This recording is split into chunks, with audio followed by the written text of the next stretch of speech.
ng kaso dito, sir, huwagan mo sila. Sabi mo, ano ba to?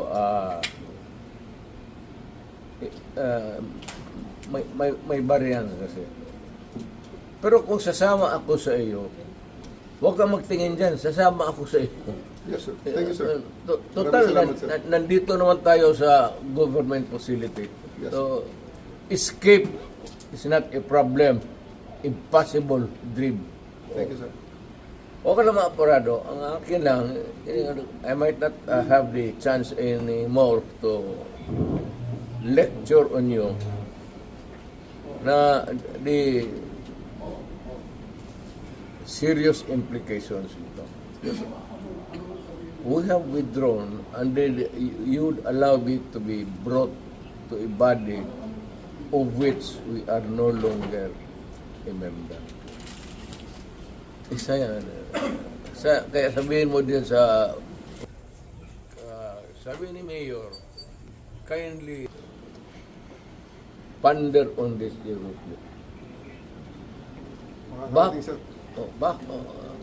alam mo man, nabasa mo man siguro, withdraw na tayo. So, bakit mo ako dalhin doon sa international body na hindi tayo membro? Kung balang araw, per chance, kung isa sa inyo magkakaroon ng kaso, at joking ko yung mga politika to, ay, alam mo naman politika ito. Sabi ko siguro, doon hatakin mo yan doon sa maligayahan kayo niyan. I'm reminding you, not because I want to, I'm not berating you actually. I'm giving you a lecture na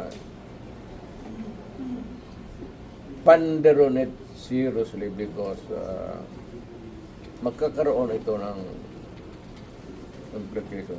Una-una, I don't know about, but my family, lalo na si Vice President, if ikaw bukas mag-presidente yan,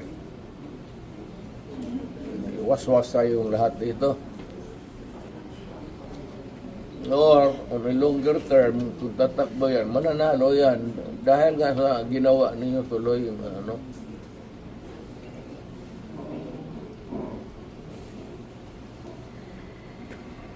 Hindi kasi ako ang nakiusap. Kung ako ang kausap mo kanina sa sabihin ko sa iyo kutsi mo, dalhin mo dyan sa ano, sasakay ako.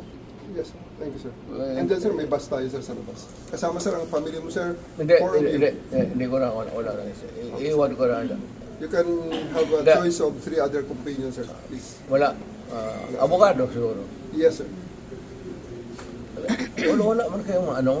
Wala. What's the worst that, kasi ito rin, what's the worst that they can, Hague. malayo masyado yung Hague. Kaya doon ka nga dalahin eh. Hindi nga papayag ang Supreme Court dyan. Kaya nga. May mga abogado. They're actually bringing you to the Hague. Yun ang sinabi ni General Torre. That is kidnapping.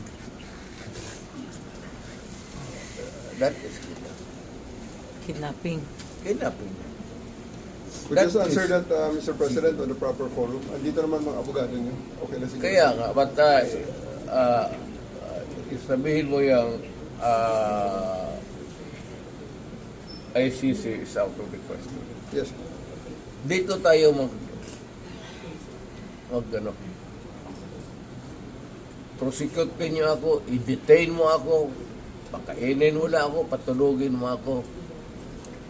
You file charges, the worst charges that you can imagine, do it. Okay. But dito sa Pilipinas, hindi ako I do not recognize. So, are you coming with us, sir? Oo, basta yan ang condition. Let's go.